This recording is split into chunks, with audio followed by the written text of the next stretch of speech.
Hey everybody, welcome back to A Flawless Night. It's Monday, 7 p.m., not 7:16. We're doing Iron Culture presented by Mass, and I'm here with the good Dr. Eric Helms. And Dr. Eric Helms, I've heard, I have it on good authority that you've been thinking a lot lately about metabolic stress. I have. Was it fair to say that it's frankly stressing you out a bit? You know what? I feel like it's requiring a lot of oxygen from me, but that I'm getting through it without Mm-hmm. So So um, metabolic stress, hard, I mean, hard to breathe. what in the world, first of all, why do you care? And second of all, should I? And third of all, should the listener? I think that is a great way of framing it. Well, I will say that given our audience, I would suspect that a lot of people have encountered the term metabolic stress in the context of it being one of those big three mechanisms for hypertrophy that the good Dr. Schoenfeld has proposed way back when in 2010. And it's been repeated since then, like, hey, so metabolic stress is either causes hypertrophy, Whoa, maybe independently. dropped a C word, which is big in research. Ooh, I know. Or maybe it has an additive effect on other pathways to hypertrophy, or maybe it just indirectly can impact hypertrophy, or some would claim it has no influence at all on hypertrophy. Um, but let me ask you this, Trex. How often, when you hear people in kind of the evidence-based sphere talking about metabolic stress, do you think that they really know what they're saying when they say metabolic stress? What 15% of the time. I think that's pretty accurate. I would have been okay with anywhere from 12 to 18%. Oh, good. But since you perfectly chose the mean and the median in that value, Yeah. I think we're good to go.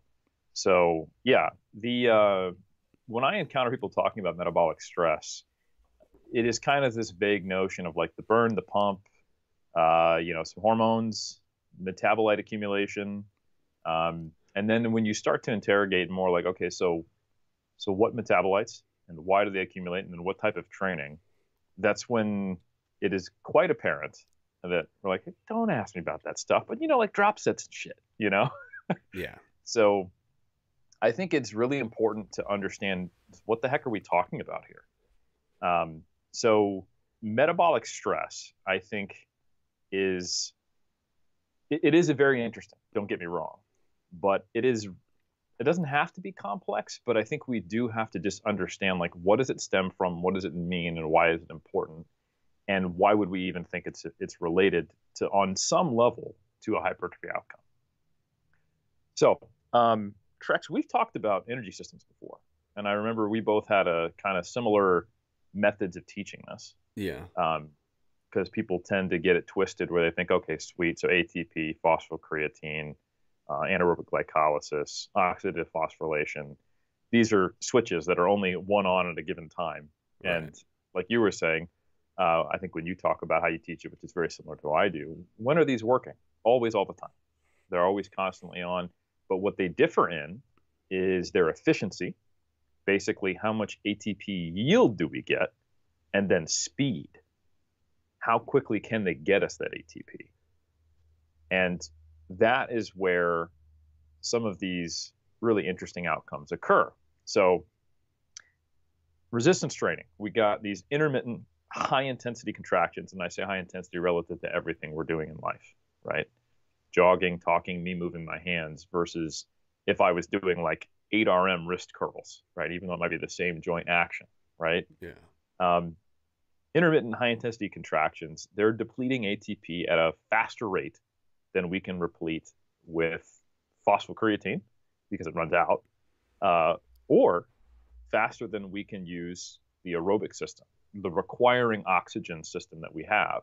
Because even though it's super efficient, the ATP yield per unit of time is not enough to get, okay, you have to get a lot of output done right now.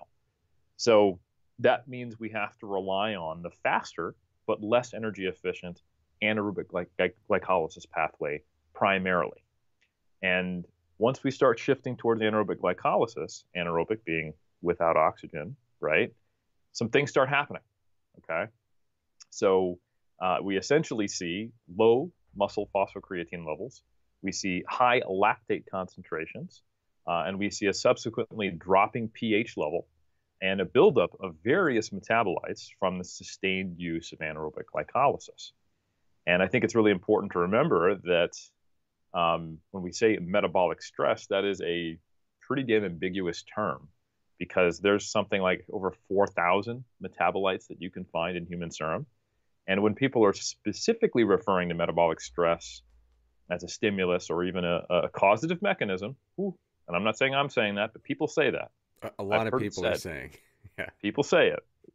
What they're talking about is the accumulation and high concentrations of metabolites from resistance training, like lactate, inorganic phosphate, hydrogen ions, and others, that supposedly, augment at the very least, maybe, or indirectly, depending upon who you're talking to, result in a cascade that can cause hypertrophy, right? Yeah. So that is what we're talking about. So essentially, the more you have to rely on anaerobic glycolysis, the higher metabolic stress is.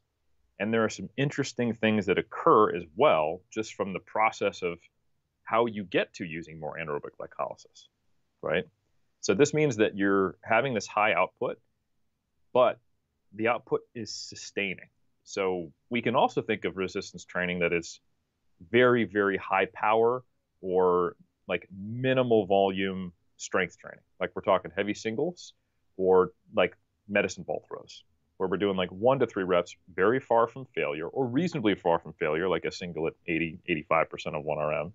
Long rest periods, low total volume, a low total density of training, where we could pretty much just rely on phosphocreatine and ATP.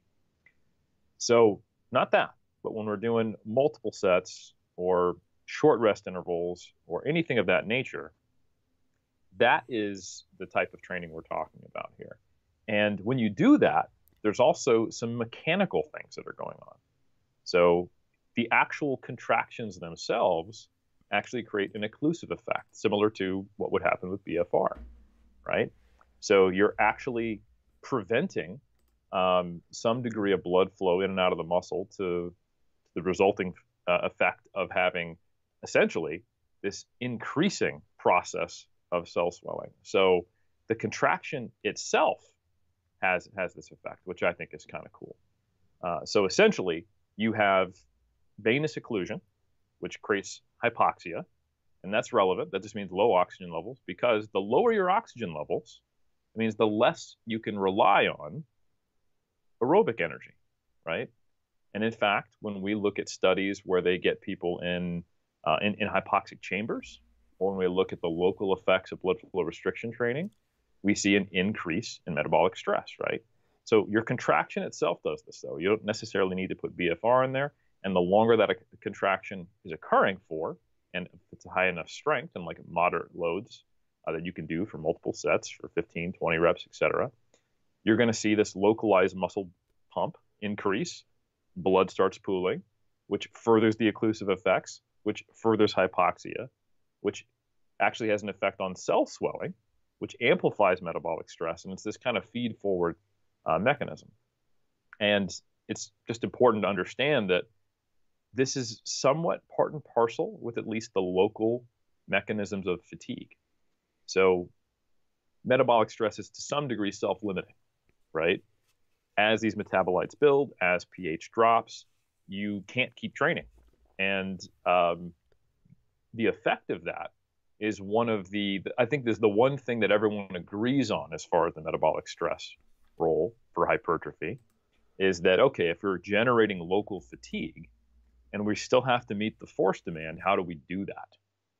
And our best guess is that there is something called motor unit cycling going on.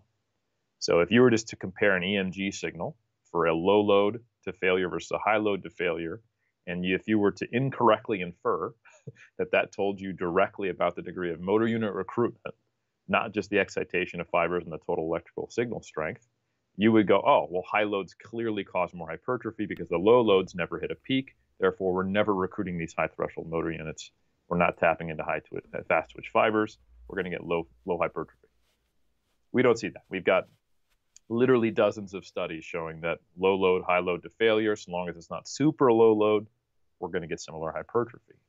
So what we think is happening is that while you might not have the entirety of the motor unit pool active simultaneously, like you do when you lift 80%, 90% of 1RM, you're seeing different motor units coming in and out and dropping to maintain that same force requirement of a low load. And eventually, everybody gets fatigued, so you get to the same kind of place. And so you could say, and there are some papers that will acknowledge this at the very least, even among researchers who are highly skeptical of a role of metabolic stress influencing hypertrophy, that at the very least, metabolic stress, which co-occurs with local fatigue, or at least more probably accurately, fatigue, results in the recruitment of the fibers which you want to grow, which allows low loads to failure and high metabolic stress training to be similarly effective to high load training, even if it's less total mechanical work. And a cool thing is that BFR, for example, blood flow restriction training, just accelerates this. So if you were to look at a whole bunch of BFR research, a lot of it is done with matched loads and matched reps.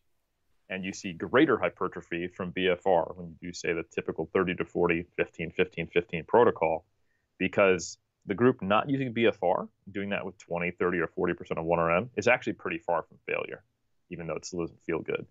And the BFR group is much closer. And if you look at the few studies where they actually just do low loads to failure with BFR to failure, the BFR group on average is getting about 2/3 of the volume, but has a similar growth response, which is kind of neat. So it's essentially just inducing earlier fatigue so that you can recruit everything. It's accelerating the fatigue process so that you eventually can get that stimulus in all your fibers. So that is the one thing nobody disagrees on as far as potentially how metabolic stress can influence hypertrophy. But all the other stuff, does the signaling, or does lactate directly, or some of these metabolites directly have an additive effect on hypertrophy? Or is there some downstream effects from the blood pooling, muscle pump, cell swelling that impacts satellite cell proliferation, dissemination, incorporation to the muscle that increases hypertrophy long term? That's hotly debated and also very difficult to study. So this is what's been on my mind lately, Trex. Yeah, that's a really good overview of energy systems and proximity to failure in a roundabout way, and how some of these training styles like BFR fit into the mix. Because I remember when I first was in grad school, the year was about, when was that? How old am I? It was about 2013, I think. And BFR was really hitting its stride in the literature. And I remember being so fascinated by it because of this. It was like the perfect thing where you're just starting grad school, learning all this physiology, and now there's this cool training method that's kind of picking up popularity, and papers are coming out left and right. But yeah, really, really solid overview there. And one of the things that kind of drives me nuts continuously, and this isn't me like with a gripe about, I'm not like shaking my fist at the sky, but, I wish I could give a better answer as someone who studied, my dissertation research was on, supplements that increase purportedly blood flow to active muscle, right? So citrulline malate and dietary nitrate via beetroot juice. And man, the number of times people have asked me, so if I get a better pump, does that mean I'm going to grow more? Or does a better pump mean a better workout? Or can I reliably improve the quality of my pump? There's still so many like really basic questions about the pump specifically that elude us. It's very, very difficult to study. And I'd be really interested. Here's a study that has bounced around in my head that I would be curious to see how this plays out if someone were to do it. I'd be curious to see if self-rated assessments of how good your pump was actually correlated with post-workout muscle cross-sectional area or volume, depending on how you wanted to measure it. Oh, Trex, I've got good news for you, my friend. Have you done it? We're doing it. Oh, man, that's going to be cool. I honestly didn't know that. Have you ever told me that? Yeah. No, I don't think I have. Okay. It's part of my PhD student's Takehiro's PhD. So okay. His whole PhD is going to be looking at proxy measures during exercise, some after exercise, and whether or not they relate to one another, whether they agree, how reliable they are, and then do they actually relate to long-term hypertrophy. So one of the studies we have planned is to look at the muscle oxygenation, so using NIRS, near infrared spectroscopy. I know about NIRS. I had many a nightmare about NIRS. Well, then Finicky. I may be hitting you up.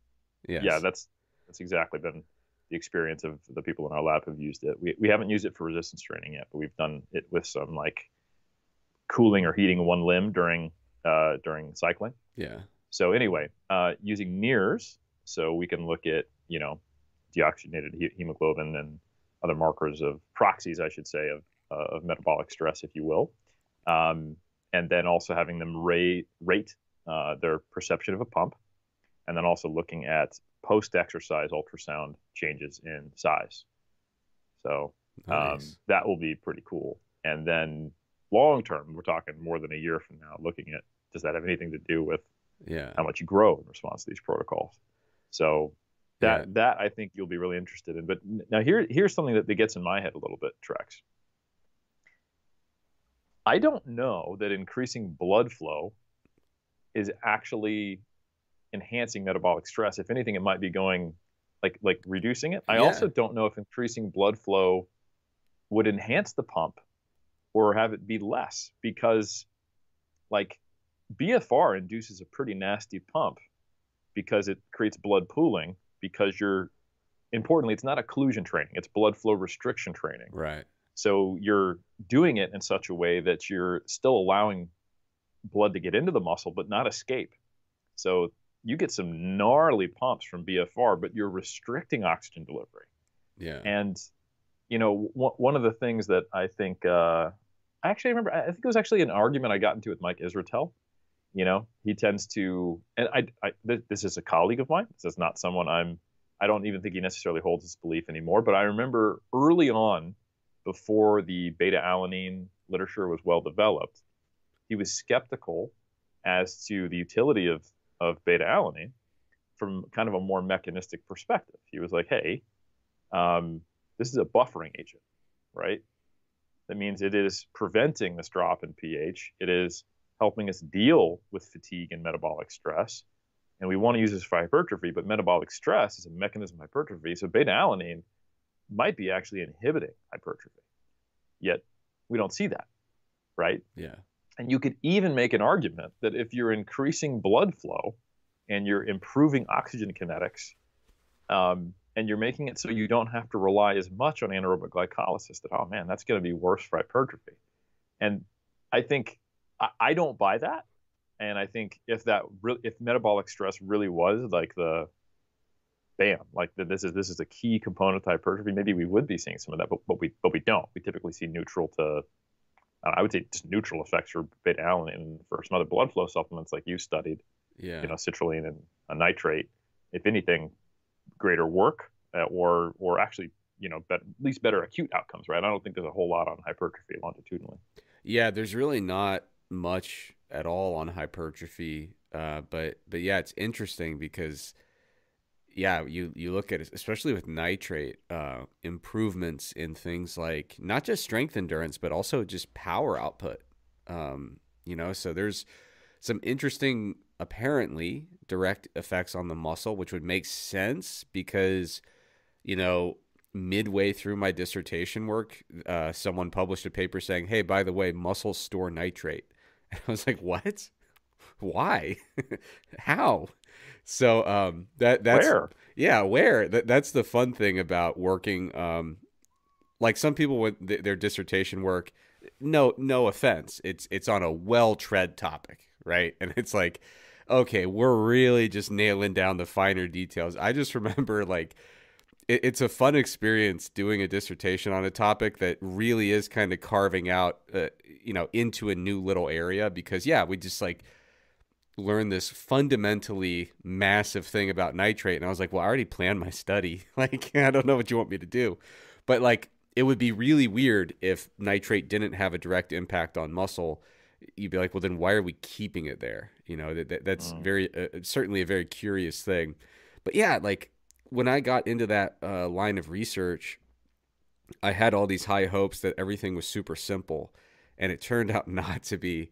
And by the time I made it out the other end, I was like, I don't know if what we feel as a pump is actually measurable as cross-sectional area. I don't know if increasing blood flow to the muscle would actually increase what we believe to be the pump.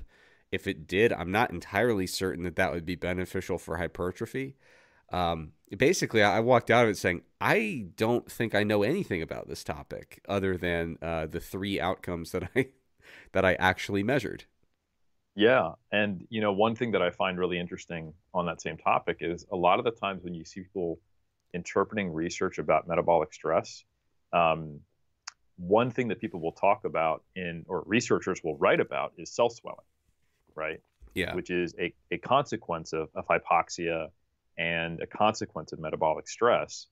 And then what you will see is that some much more applied researchers writing about it, like maybe an SCJ article written by a master's student who's interested in like applied exercise science, and maybe if their advisor is not particularly savvy in the physiology behind it, they will conflate that with muscle swelling. Yeah.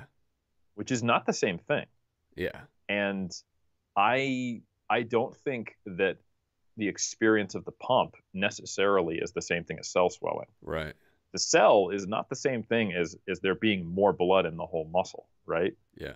So I would be, because I think there could be instances where you're getting cell swelling, but you're not getting a pump.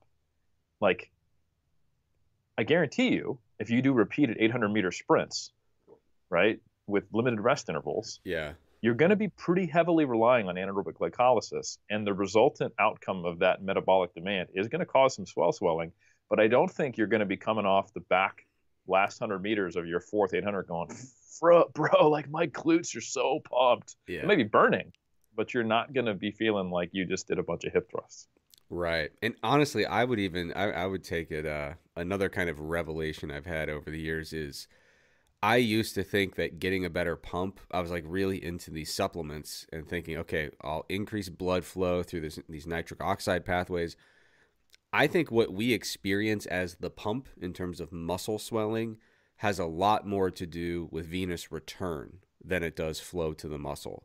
Because one of the things you find really consistently in the nitrate and citrulline literature, what I found in my dissertation, and we looked at blood flow to the muscle at the level of the conduit artery, so like really big picture blood flow, and then all the way down at the microvasculature using some really nitty-gritty methods developed by Adam Lucero.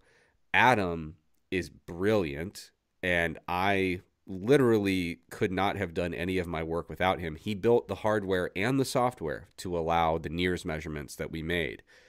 And we found he's brilliant. And we found essentially no impact of citrulline or nitrate on these, big picture or super nitty gritty indices of blood flow to the muscle.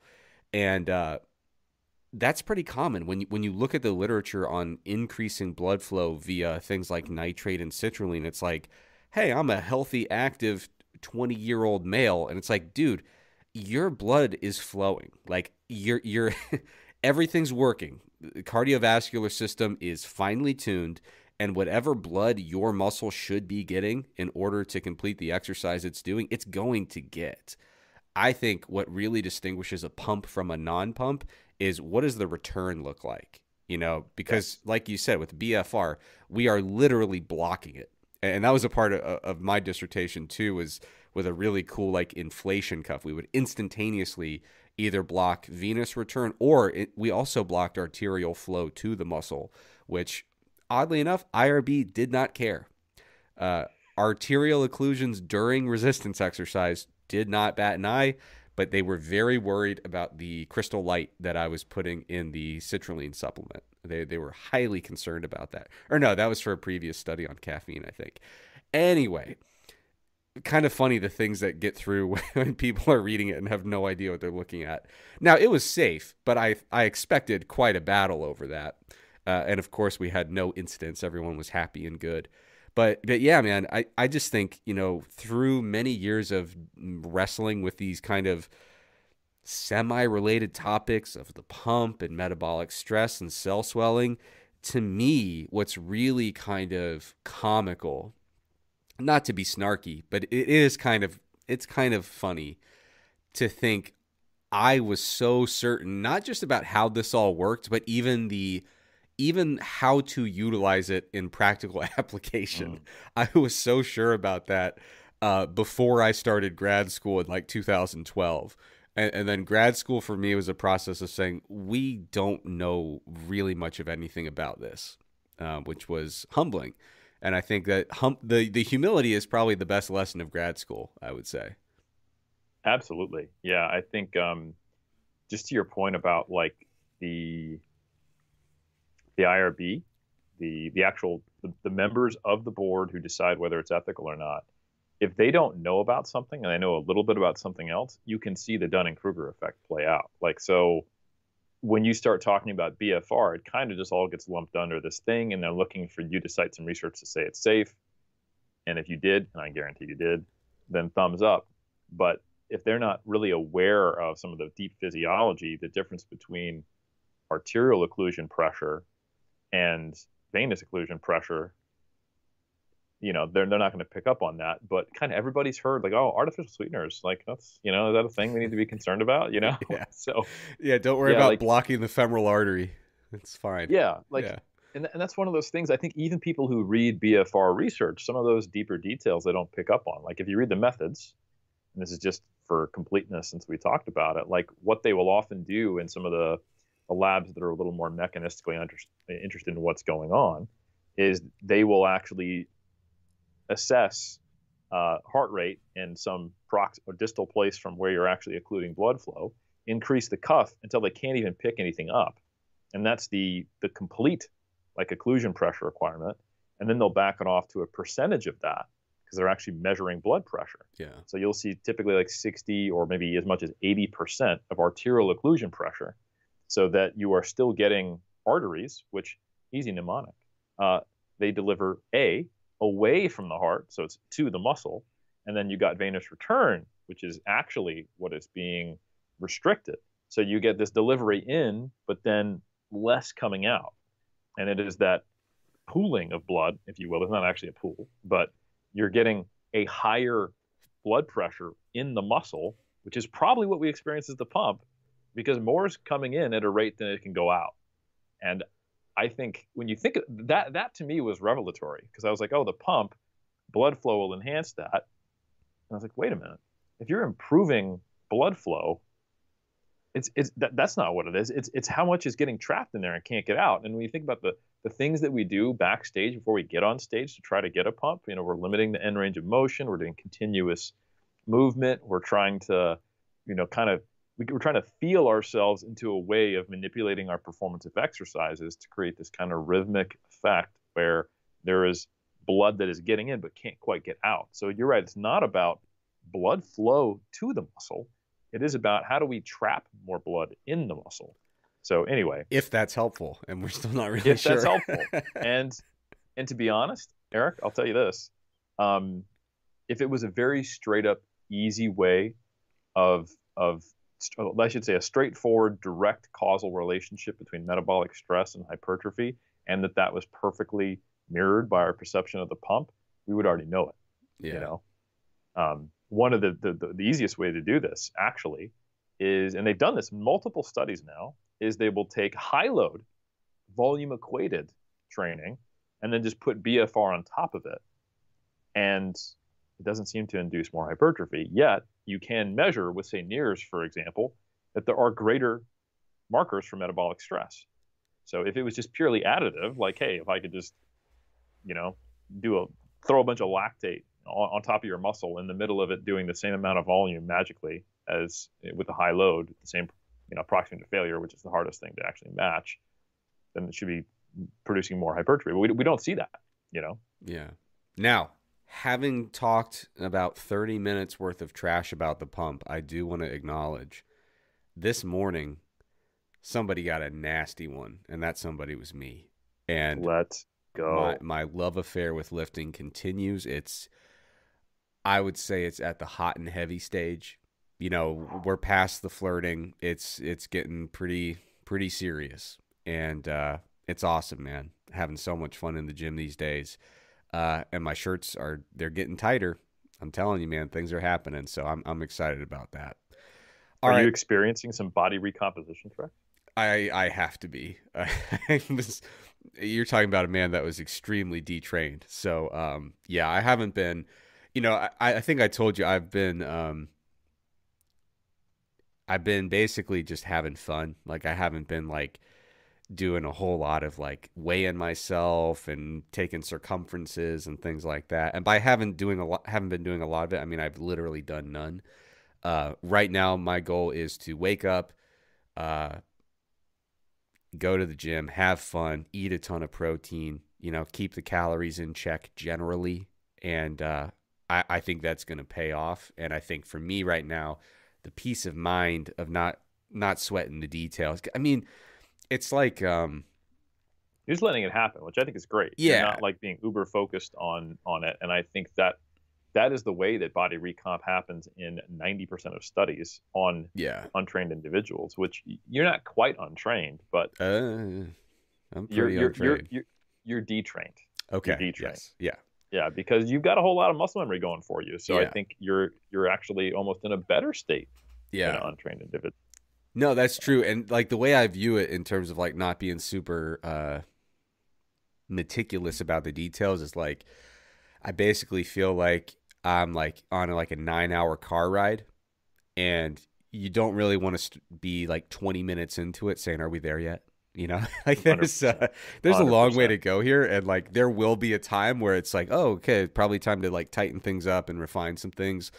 But like at a certain point, you just got to get on the road, and that's what I'm doing right now. So it's been a lot of fun. All right, here's one for you. I have an elbow thing. Neutral grip bicep curls are more comfortable.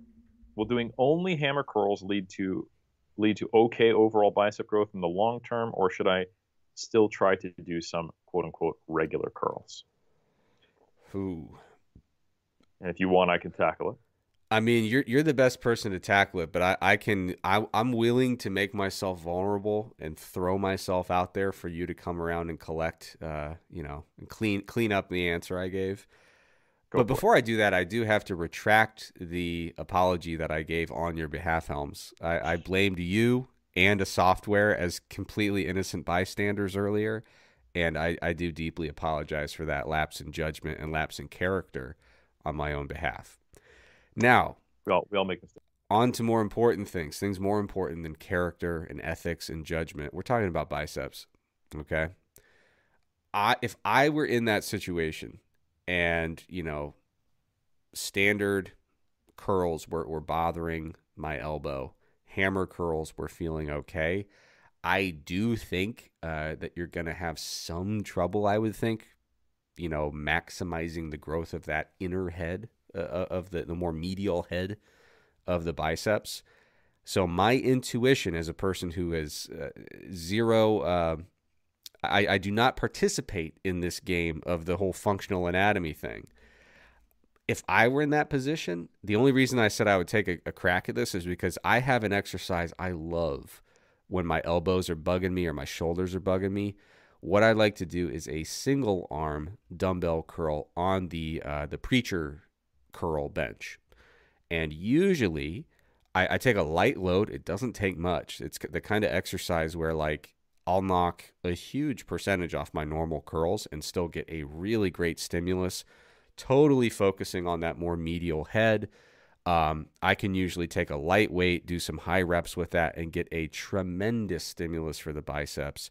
And because of the way you're doing single arm on the preacher curl bench, you can really maneuver around a little bit to put your elbow and your shoulder in a position that feels much better. So when my joints are getting creaky and I want to get the biceps fired up, that's what I do. Now I'm kicking it to the nerd to tell me how wrong I was. I know I don't think you were super wrong or anything like that. I would just remind people of, okay, when we think about our biceps, what are all the muscle groups involved? So you do have the biceps, which are biarticular. They do cross the shoulder, so they are weak shoulder flexors, but they are absolutely elbow flexors. And, they do have an impact on supination, but they also just flex the elbow. So somewhat independently of what your forearm position is, they're absolutely going to be contracting. And you can choose exercises which have a beneficial resistance profile, to where they're loaded in the bottom position.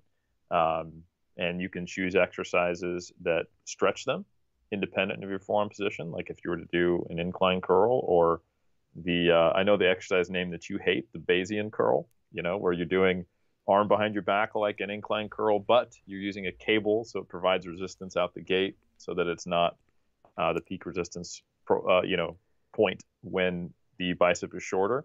And you can do those neutral grip. There's no reason why you can't. Would it be slightly less stimulative?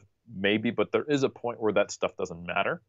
I think you can always speak in degrees. Like, for example, you could say, hey, which one of these two oceans has less water in it? The one that's here in front of me, or right after I took a teaspoon and took a little bit of water out of it?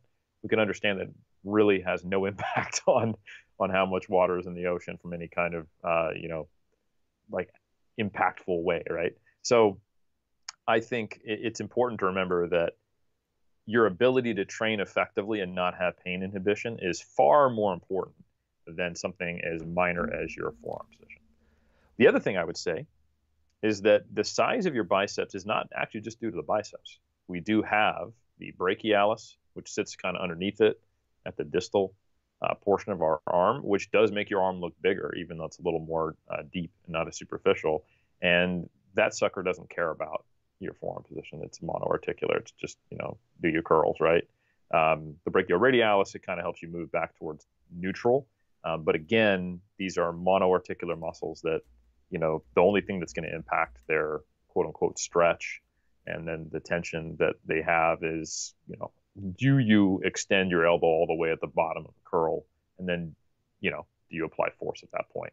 So I think the impact of only being able to do neutral grip arm work is going to be really, really minor, and typically a worthwhile trade-off if it helps you manage tendonitis, because really managing tendonitis is basically about not pissing it off too much and letting it get back to baseline. In my highly non-clinical practical experience, just somebody who lifts and helps other people lift weights. Yeah, and I totally agree. I think it was probably last episode I mentioned that my golden rule as I kind of get back into lifting is if an accessory or auxiliary type exercise is giving me any pain, I don't do it.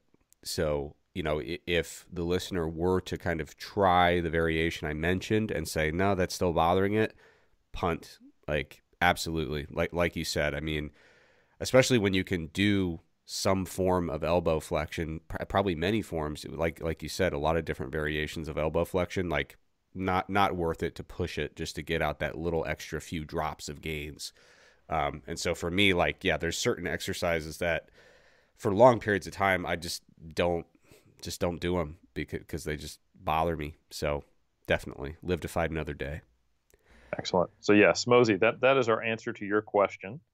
Helms, let me ask you, which YouTube channel are you monitoring the chat of? Because I believe I'm able to look on my phone, and that okay. Should be working. Good. I'm on Iron Culture.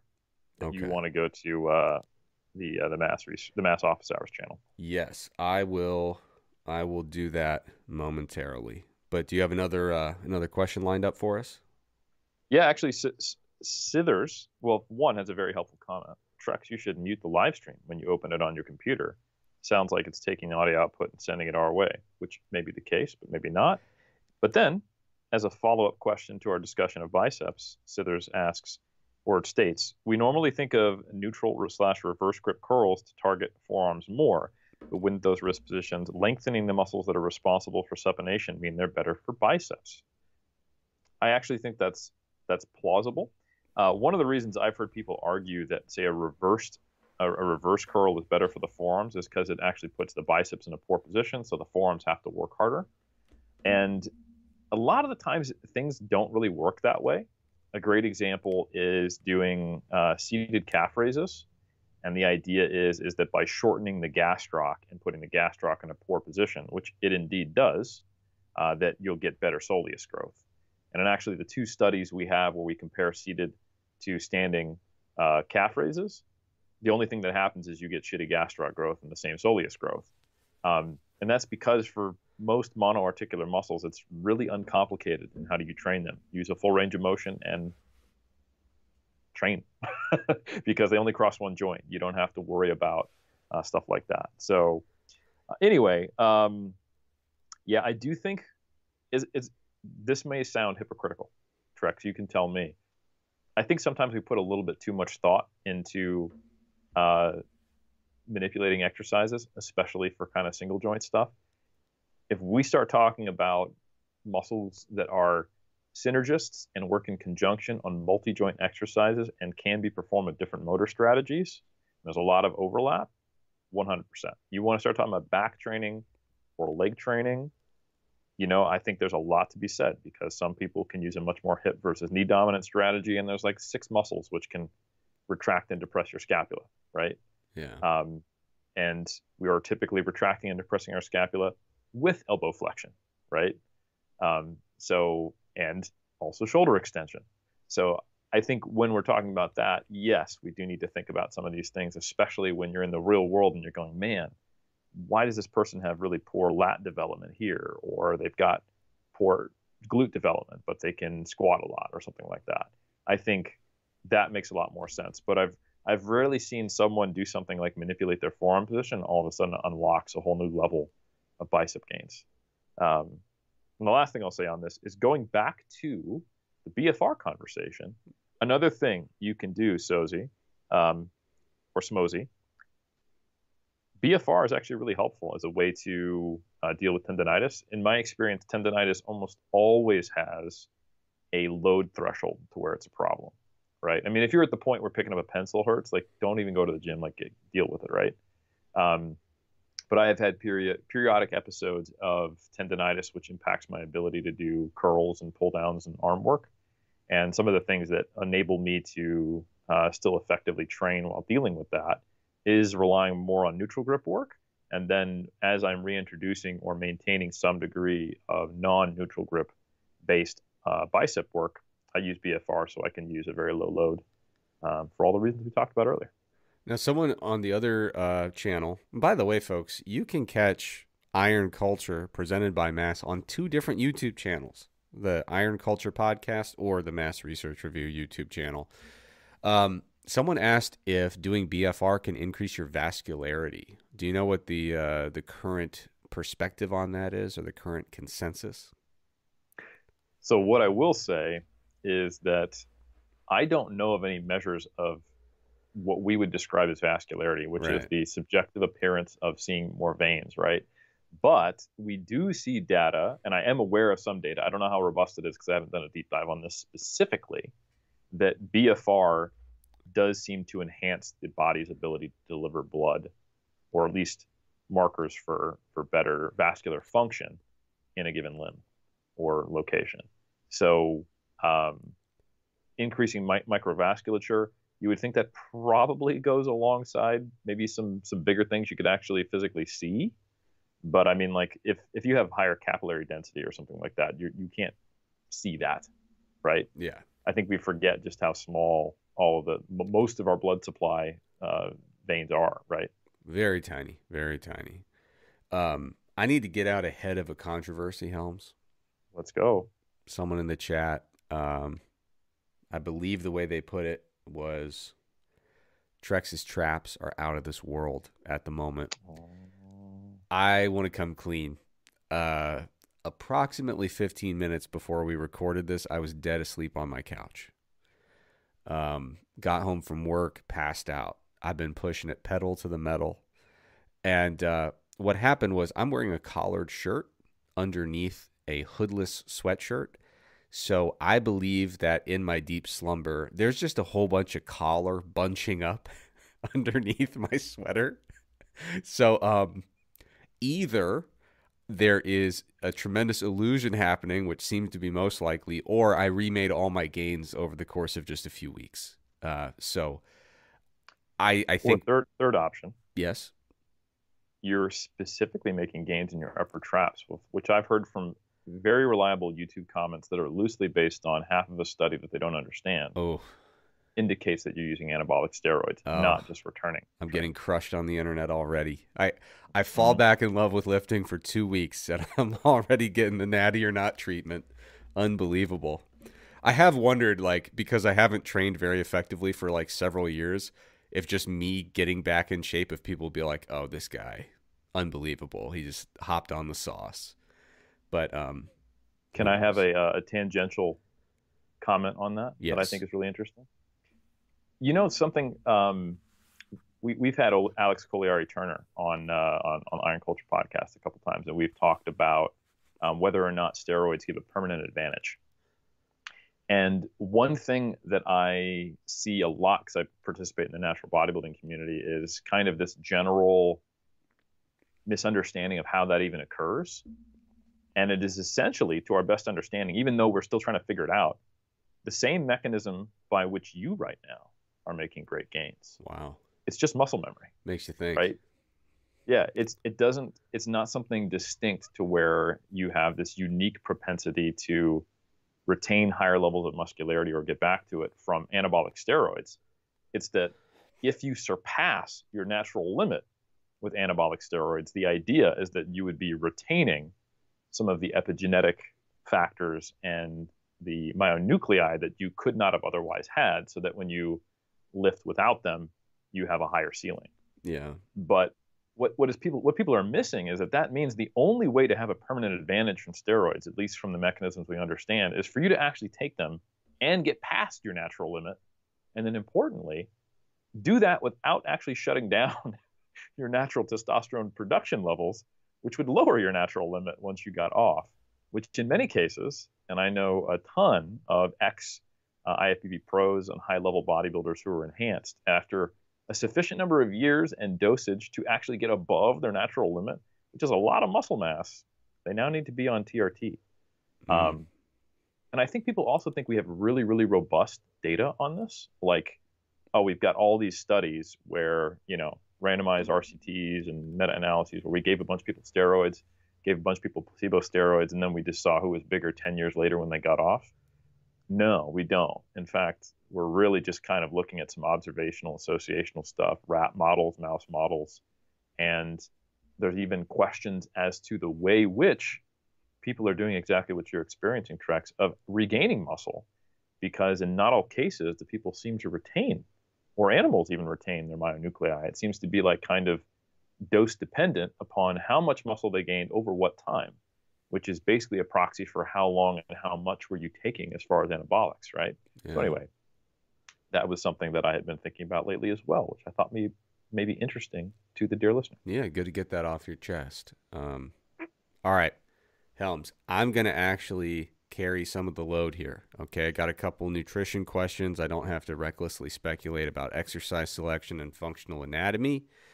Mm-hmm. Number one, considering that some people have common intolerances to certain foods, and people have different genetic influences that may dictate how they respond to certain dietary practices, considering all the little types of things we can do that might make a small impact, such as things like beetroot juice, tart cherry extract, those supplements that do a thing that can be measured, but on their own don't really make a massive effect.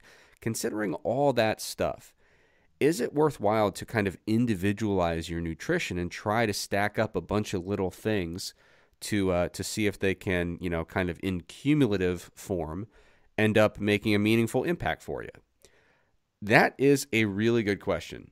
And honestly, I think if you asked me that question 10 different times between over the last 10 years or 15 years or however long I've been doing all this crap, I think I would give you a different version of the answer every single time, because it usually comes down to what is my mindset and what is biasing my perspective on what is quote unquote worth it.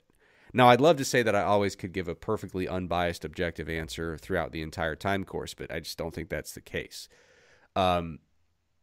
I do generally, as a person who makes content and studies this stuff, I think it's valuable to point out things that are getting really hyped that in isolation are unlikely to make a large impact and therefore probably aren't worth a ton of your attention, right? I think one of the challenges in the fitness world is that there are so many folks who are very eager to amplify, you should be doing this and you should be doing that, you should be doing the other thing, and the number really dwarfs the number of people who are a little bit more conservative in their claims, right? So it does put you in a position where you're kind of biased to play defense a little bit and say that won't work, that won't work, that won't work.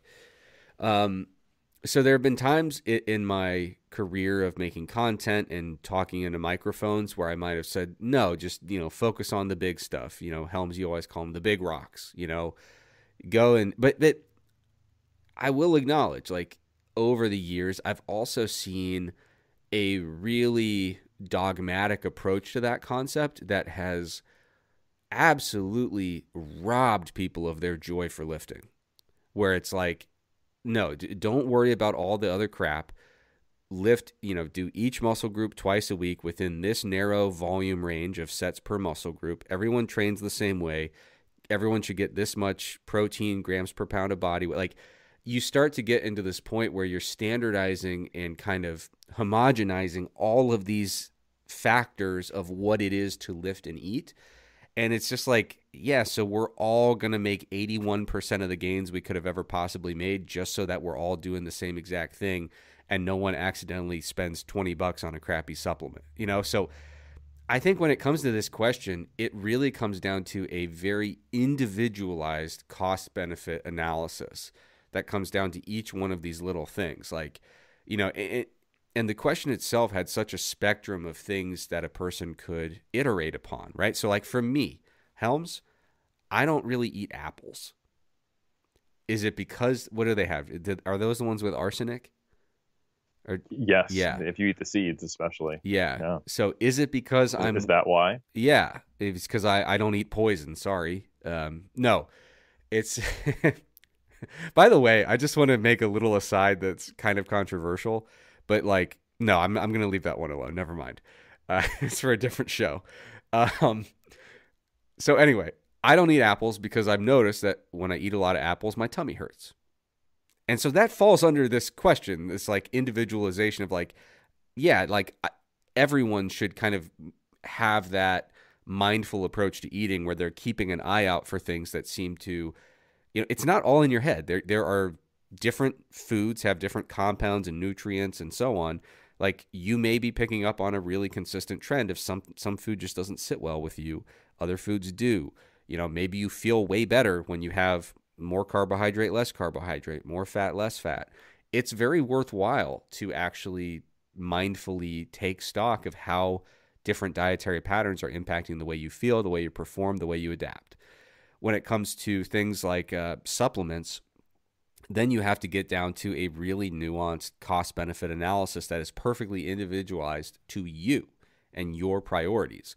So if you are an elite marathon runner and you are in the hardest portion of your preparation period leading into a marathon where you want to set a personal record and qualify for that race that you've been trying to qualify for 10 years, should you be using things like beetroot juice and tart cherry?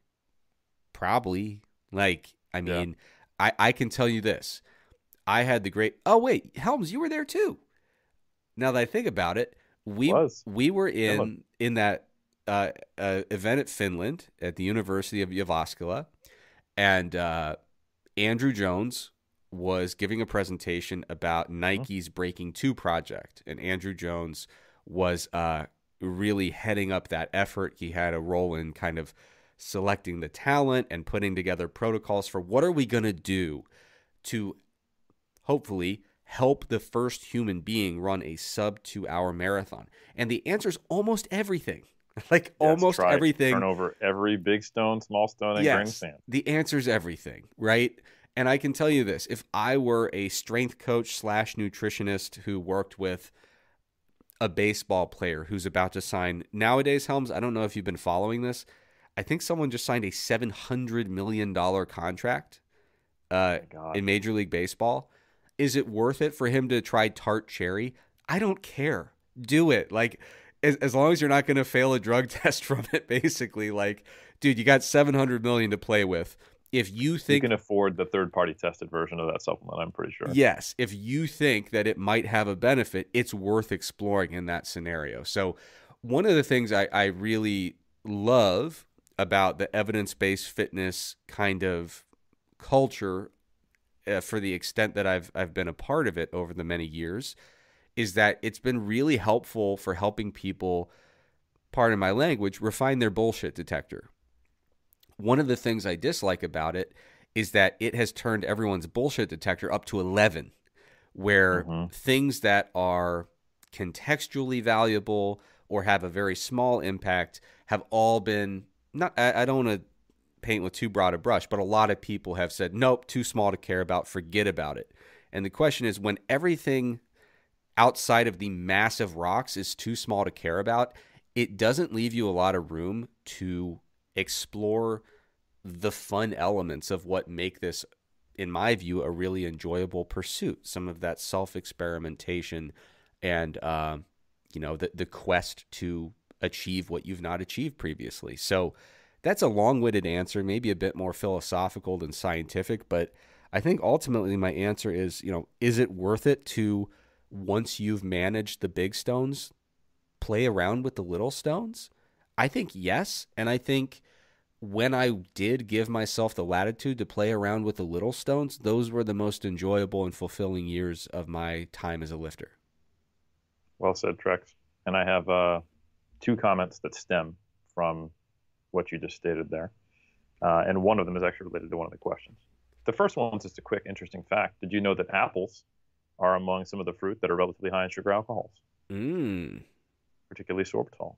Yeah. And tends to be higher in the ones that humans eat nowadays, the farmed versions rather than the wild ones that they just get out in nature. And obviously, the more sweet, acidic, and large they are, the more sorbitol. So if you're eating some big, juicy farmed apples, that might be it's just a lot of sugar alcohol. I go big or I go home. That's how I do apples. That's what's up. Yeah. The other comment is related to focusing on the big rocks before you get into the small rocks. Or you could even say, if you were to organize this into a pyramidal-like shape, the bottom more foundational levels, and that as you get to the top of the pyramid, they're less important, but they do get your peak a little bit higher. And I say that because I was asked, when can we expect the third edition to be coming out? Oh my God. I laid my heart out and got really personal with this one, and you turn it into a cheap commercial. Well, for a limited time, Trex. No, I'm just kidding. So I have actually finished the first draft of the training book. So I just wanted to put that out there. That does not mean that I have the final figures, that we have the cover, that it has been edited, nor that I have finished the nutrition book. But we can at least see the light at the end of the tunnel. And I just wanted to update people because I have been talking about how they're going to come out early this year. And depending upon your definition of early, I would still say that's likely to be true. October's still early. It's not the end of the year. Yep. All right, man. Are you ready for my other nutrition question? I am. Okay, there's a question.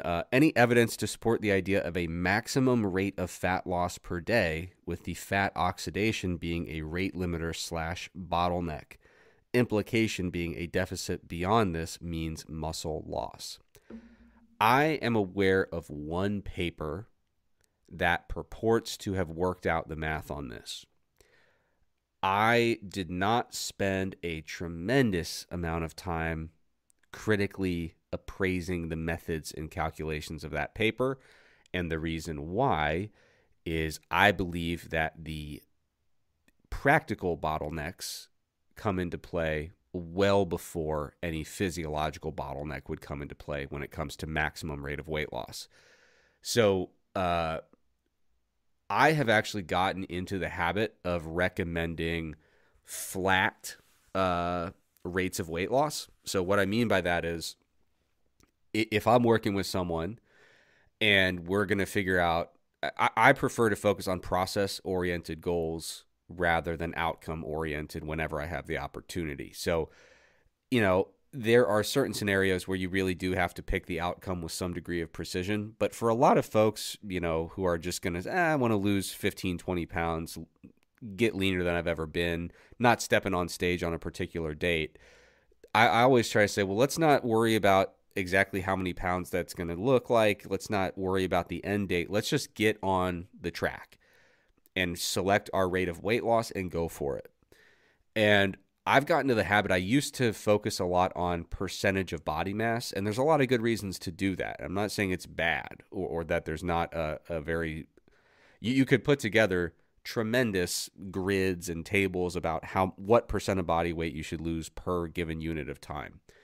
But I've trended more toward flat numbers because what I tend to find is, frankly, losing more than 2 pounds a week of actual fat puts you in a pretty doggone huge deficit.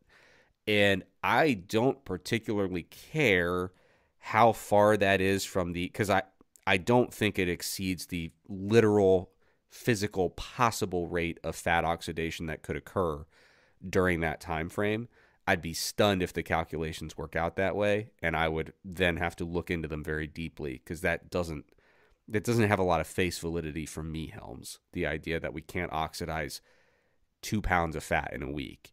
So, but what I tend to find is when people pretty much of most body sizes, we're talking about less than 300 pounds or so, when they start trying to lose more than 2 pounds a week, the deficit per day has to get so big that we really do sacrifice a lot in terms of sustainability and just building the habits that are not going to help us lose the first 3 pounds, but the ones that are going to help us lose the last 3 pounds, right? So building the habits to get a sustainable plan in place and adopt those behaviors and make them automatic. All of that is to say, I'm not really big on trying to figure out the maximum rate at which fat can be burned from the body for 2 reasons. First of all, that I think the practical factors come into play way earlier. The other reason is kind of a built-in assumption that just kind of hit me as I was wrapping up there is, the implication as it was laid out is that a deficit beyond that point means muscle loss. I think we got a whole lot of other stuff going on if we're going to try to predict how muscle mass is changing over the course of this time period. I think that probably oversimplifies the dynamic nature of muscle gain and loss to an extent that I probably don't want to get on board with. I mean, you could say maybe fat-free mass loss, and I'd be a little bit less bristly about it, but all of that is to say I will acknowledge that paper exists. I haven't looked into it too much, and those are kind of my reasons for it. Helms, do you feel any differently about that? I don't know if I would say differently, but I think in different contexts, there are some interesting things going on. When you have had a lot of experience working with people who have essential levels of body fat, trying to lose body fat, you definitely see that certain things seem to happen, and there is support for the broad outcome that you maybe can't lose as much fat in any given time window. But I don't think it is therefore necessarily true that there's a limit to the fat oxidation. So I'll walk you through this.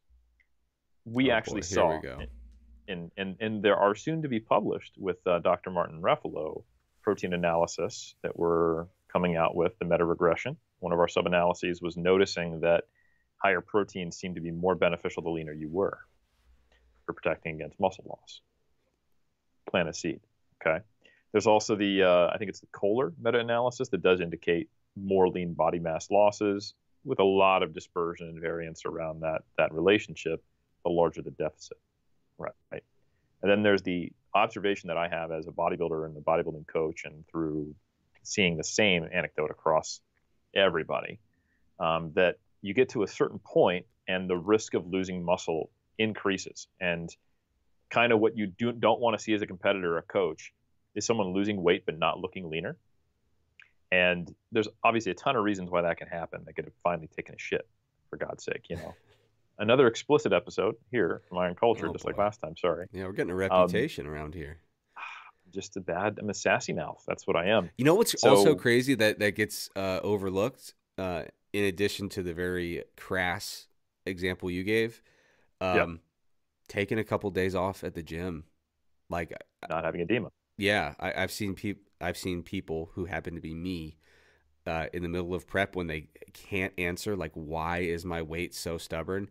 I just didn't go to the gym for 3 days and just boom, like lost like 4 pounds reliably.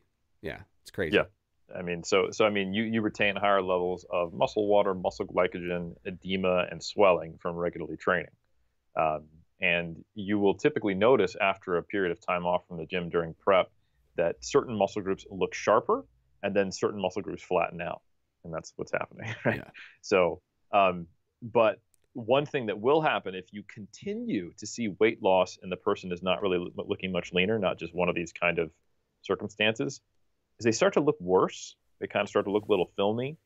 And then eventually, if you keep it up, like this flattening look turns into what looks like actual muscle loss. And you will see people who sometimes push in a way that is not conducive to their overall look of trying to get shredded, especially when they're trying to rush it. And they will look leaner in certain spots and then filmier overall. And it is this kind of process of losing muscle fullness while losing body fat. And sometimes I'm not even sure their body fat percentage globally is actually going down because they're losing both tissues. Now, if you were just to think about this really directly, like, oh, okay, well, cool. What's happening is they're trying to lose more fat than they can at their body fat percentage. Well, not necessarily. They're also in a very different physiological state. Stress hormones are really high. Sex hormones are in the toilet. Their ability to train hard is impacted by their inability to take in sufficient energy, carbohydrate.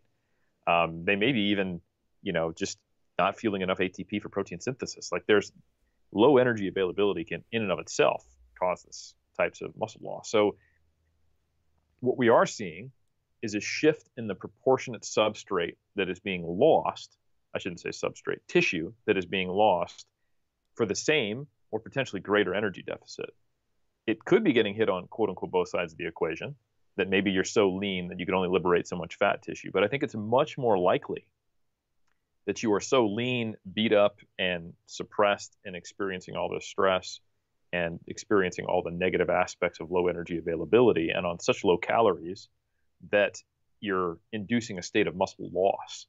And the body doesn't care, right? So it'll catabolize muscle for energy. It'll catabolize adipose tissue for energy. And if you're doing the things to increase one and or decrease the other, you're going to see this relationship. But it might be that the body is just as capable of losing body fat at 6% body fat as it is at 16, as it is at 26, at least in kind of the relevant amounts of tissue we're typically talking about before you're essentially eating nothing and doing cardio all day, that you're right. But I also think it is possible that when someone's at 6% body fat, they really can't be losing that much. And in practice, I can tell you that on paper, you probably should be able to rush it if you could prevent muscle loss.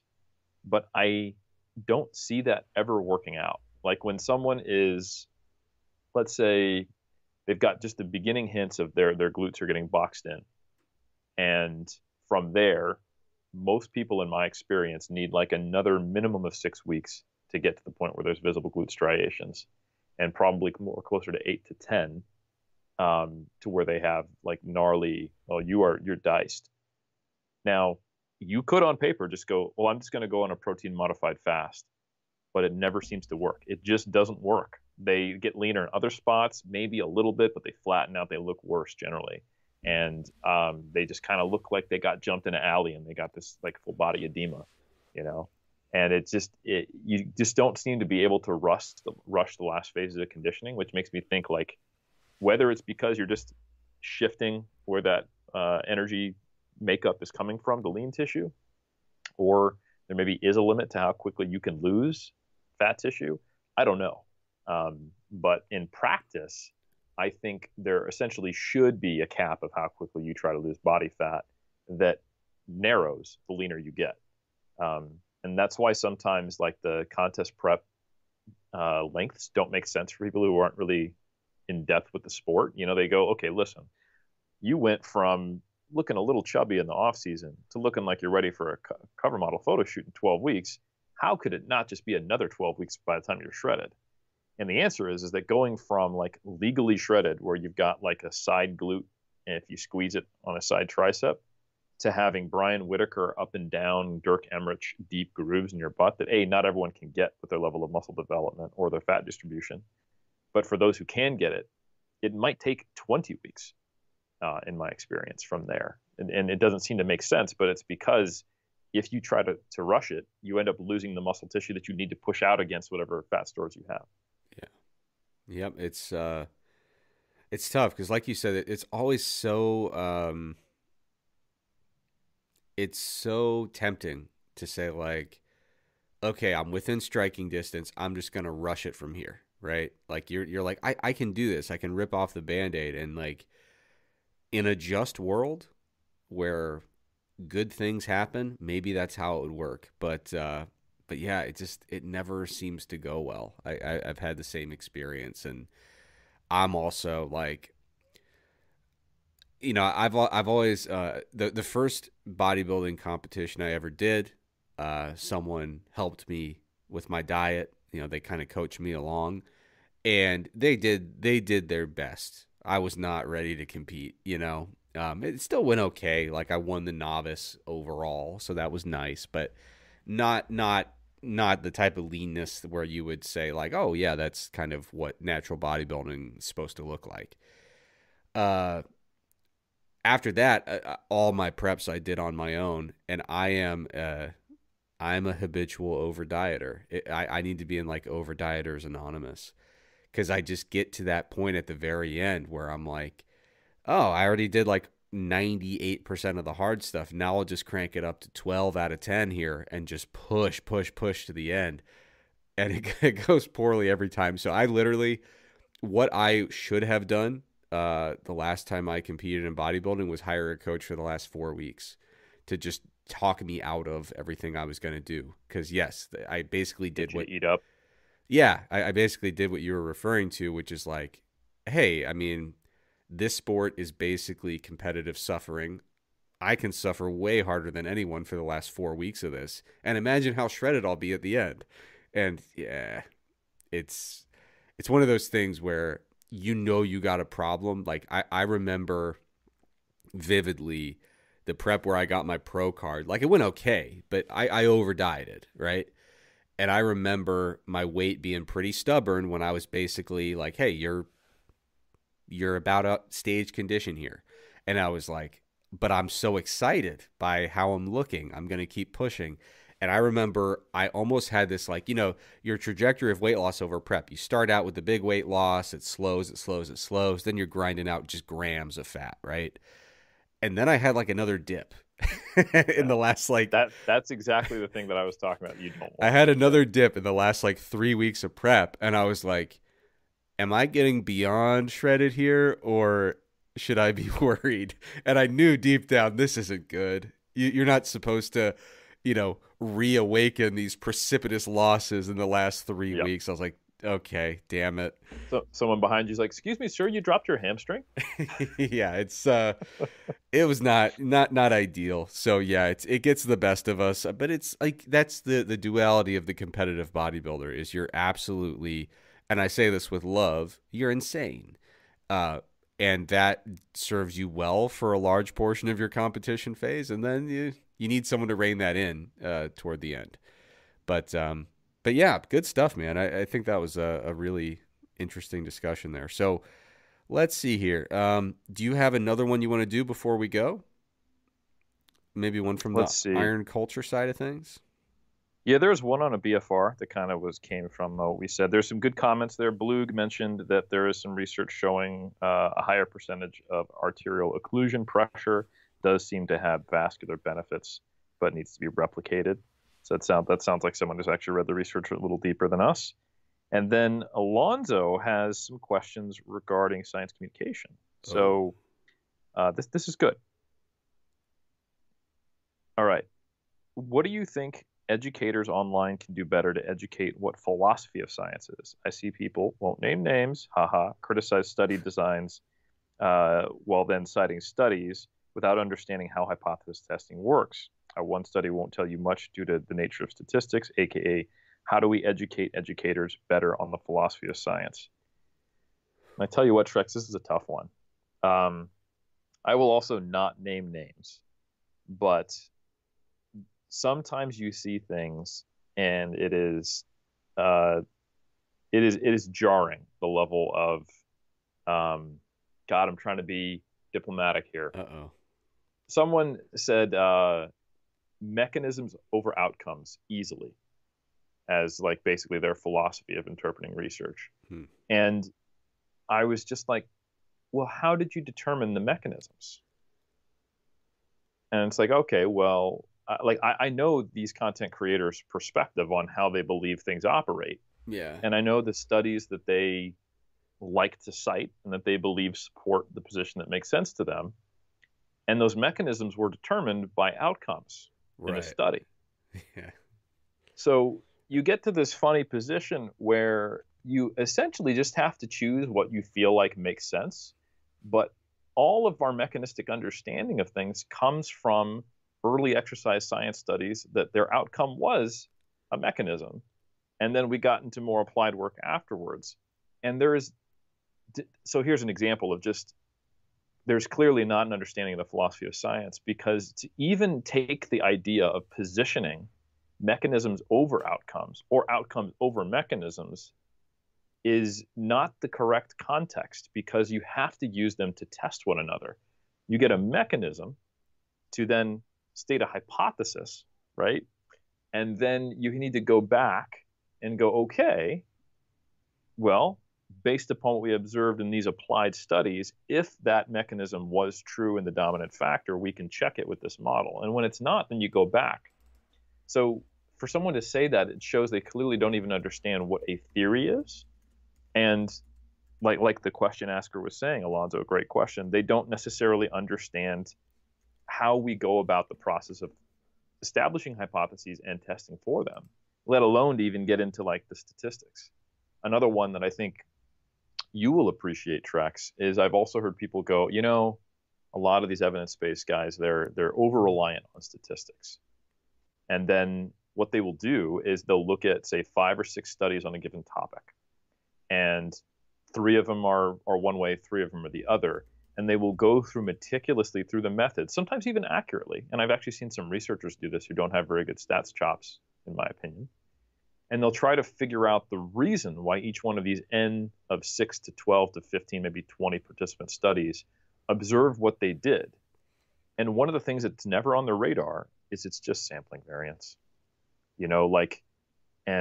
And then they look at these big meta-regressions, and if it doesn't fit their narrative, they're like, it's an over-reliance on statistics. And it's like, no, you actually don't understand that the concept of sampling variance, and you don't understand that if we knew the true relationship and we could simulate the data in 10 studies of people of only 10, we would have every time like 2 or 3 studies that went the opposite way. And if you read the methods, you might be able to find a reason, but now you're just chasing ghosts. It's a red herring. Yeah. The reason it was that way is because, Susie forgot to eat lunch the day that she had her caffeine protocol, or something that we don't even know about. And this is really rough because you'll see like when there's an emerging body of literature, you'll see that there's like 3 studies on a topic with like groups of 8 people in each. And basically someone will say, well, the 2 studies that had mostly male subjects, the thing worked. And then the 1 study with female subjects, it didn't. So I'm going to ignore the entire concept of sampling variance and sampling error and just assume, I guess this just doesn't work in women. And it's like, sex difference. Brother, you made that conclusion based on 16 women. Like that is wild to have that level of confidence in the mechanism instead of zooming out and saying, hey, we don't have nearly enough data to make a conclusion that impacts roughly 50% of the human population. Yep. I saw just today, big shout out to Stian Larson. He's done a lot of great work in biomechanics. They just, I think, pre-printed a protocol where they compared full range of motion, like put your knees on your chest, leg press, to 100 degrees of leg press, and didn't see really any visible difference in their Bayesian analysis and quadriceps hypertrophy. And the number of comments that were just like, long muscle lengths in shambles. Yeah. And I'm like, I don't know, like, are we going to ignore the Kubo study? And like also, do we look at glutes? And also, the next study could find the exact opposite results. And now, do you say, oh, the people who are in shambles? It's like the reliance on single study outcomes and feeling like just you're in a wind tunnel that changes direction every time a new study comes is some of it's part of the like the content treadmill, right? Like people need to say something about every new study. They need to have an a conclusion, and more importantly, people want to hear, what do I do with this? Right? That is the most like, and this is true of our mass audience as well. They want to know, they want to stay up to date with research, and they want to know how the newest research should change practice. And in 8 out of 10 times, the answer is not at all yet, because we need to see enough studies that actually changes our perspective on the body of literature. And each one is a drop in a bucket. And eventually that bucket, oh, I see what's going on here. And like, that doesn't take away from my confidence that training at longer muscle lengths, produces more hypertrophy. It's another neutral effect, but I've still got these like 50% of them being positive effects, and I have yet to see a negative one. So that perspective is something that I think it's very challenging to have unless you have an understanding of some of these statistical concepts. Yeah. Yeah. I would say, kind of answering this question, like, what do science communicators need to know about the philosophy of science? Like, when I did in my PhD program, they made us do a semester course on philosophy of science, which I thought was a pretty cool thing. That wasn't really, it's not normal. It wasn't like a common thing, especially back then. Now that I'm old, I think that was 2015. So that's 10 years ago. That was 10 years ago, which is crazy. But that was a pretty forward thinking course to make required in your first year of your PhD. And to be fair, you're literally getting a doctor of philosophy. You should probably take a class on the philosophy of science, right? It kind of makes sense that way. But I remember, saying like, oh, this is going to be a waste of time. It was really cool.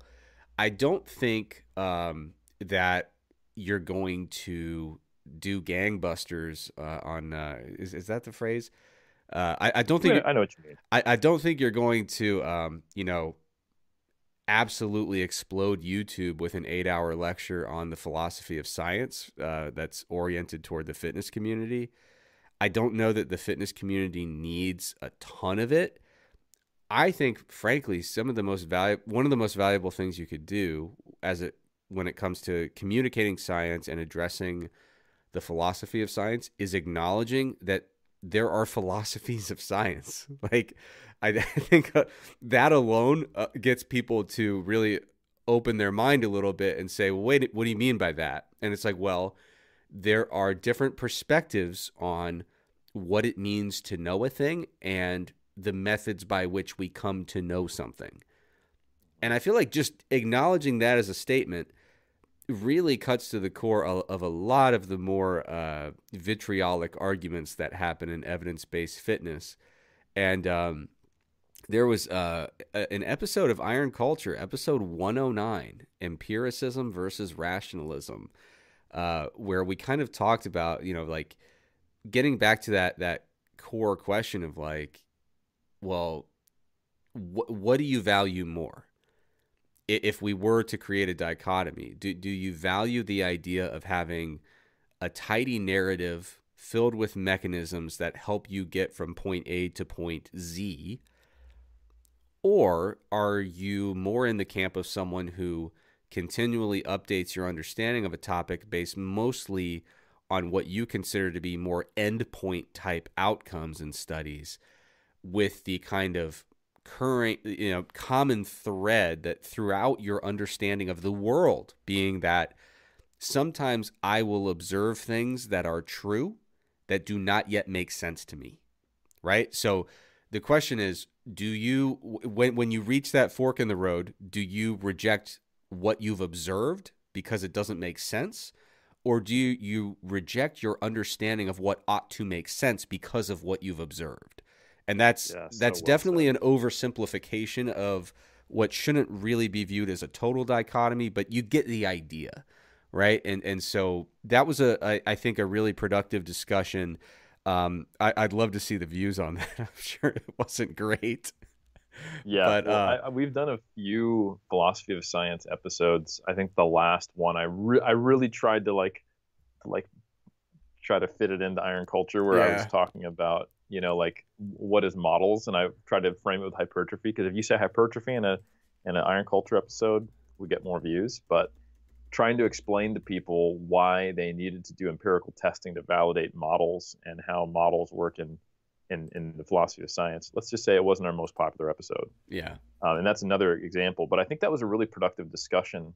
And I think one really important thing that is practical for the listener right now is that your personality is going to have a major impact on which one of those philosophies you trend towards. And this, I think, is a modifiable factor.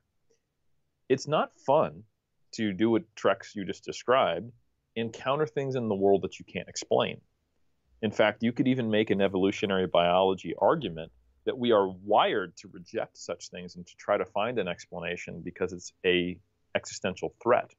yeah, And when you look at animals, when they encounter things that they just don't understand, or even just aberrant members of their own society, they like kill those animals, or they run, freak out, attack, scream, screech, like one of the things that I found really fun when my wife was still a zookeeper is the things they would do with behavioral enrichment. And sometimes just putting an odd colored object in a place that's not normal in a group of monkeys, space, and seeing them just try to deal with that. It's like, whoa, there were some wild responses to that. So when you are encountering something, and I'll give a very practical example, a hypertrophy study doesn't go the way you think it would. You're going to have an emotional response to that, and some of that is outside of your control. But then you have a choice to observe that response. And if it is one in which you are, like, some people are attracted to the evidence-based community because they like to have explanations, and they like clear mathematical black and white explanations, which ironically is antithetical to the underlying philosophy of science that being evidence-based is founded on. And the more you can be comfortable with not knowing the answers to things, the better you're going to ironically be at understanding the answers to things.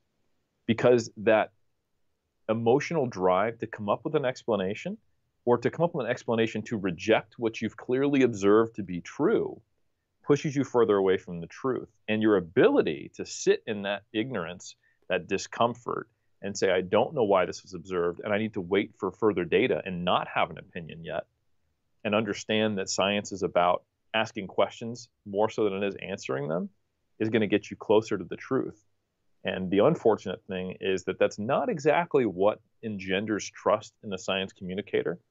So it does make our job a little bit harder to be good science communicators and also good philosophers of science. yeah. That is one of the more challenging things about being a science communicator, in my mind, is when you observe, for example, a debate between two people who are more well versed on the topic than you are. It is very natural to defer to whoever seems most confident.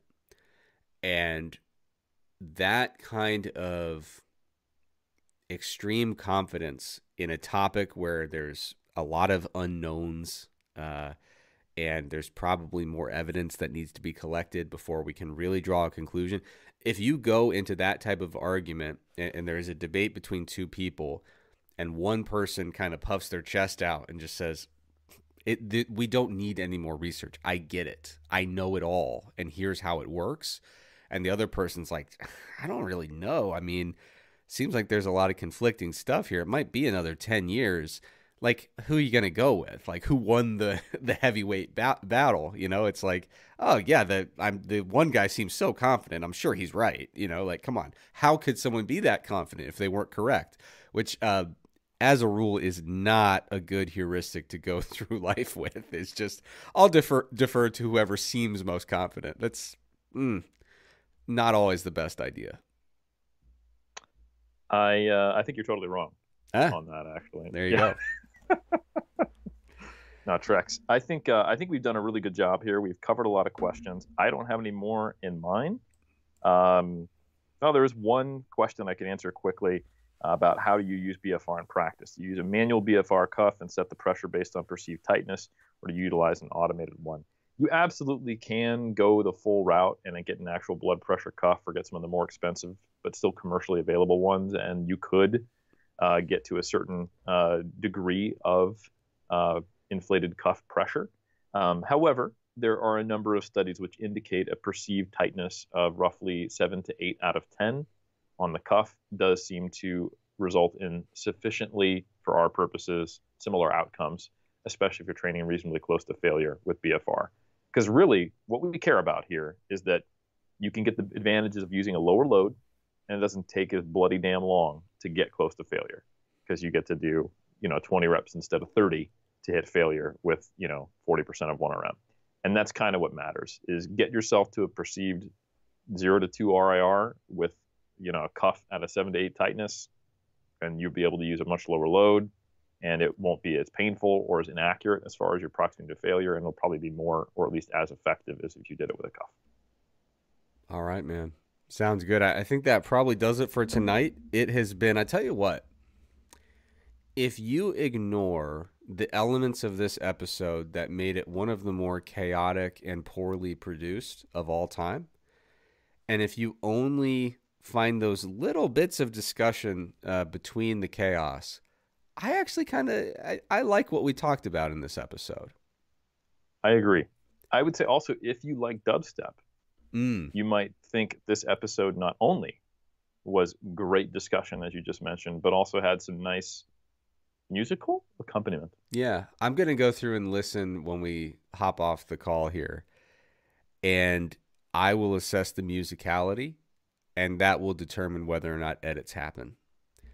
I didn't say music. I said dubstep, but we can go from there. Okay, but yeah, I appreciate everyone who stuck with us there. I have a lot of troubleshooting to do, but appreciate everybody. Now, if you like the show, we clearly need your support. We're not doing well. Like we're barely getting through episodes here. So if you want to support, and the good Lord knows we need it, there's many ways to do it. You can like, rate, share, subscribe, review, all that good stuff. Send a link to a friend, 5-star rating. You guys know the deal. Wherever you get the podcast, be sure to do all that stuff. If you really love what we're doing and you're like, wow, I like evidence-based fitness content, but I wish I could get more of it. I wish some of it was written, some was video, some was audio. I wish it came to me the first of the month, every month, always with regularity, never late. Check out the Mass Research Review. It's published by the two of us, in addition to our esteemed colleagues, Dr. Mike Zordos, Dr. Lauren Colenso-Semple. We cover all the newest and best research, and you know what? We're not too hyperbolic about it. We try to say how you can use it, but we don't overstep, because we respect the boundaries of the philosophy of science, and we apply a nuanced statistical understanding. So, folks, thank you so much for being with us tonight. We love you. We appreciate you. And we will be back in 1 week with another episode of Iron Culture, brought to you by Mass.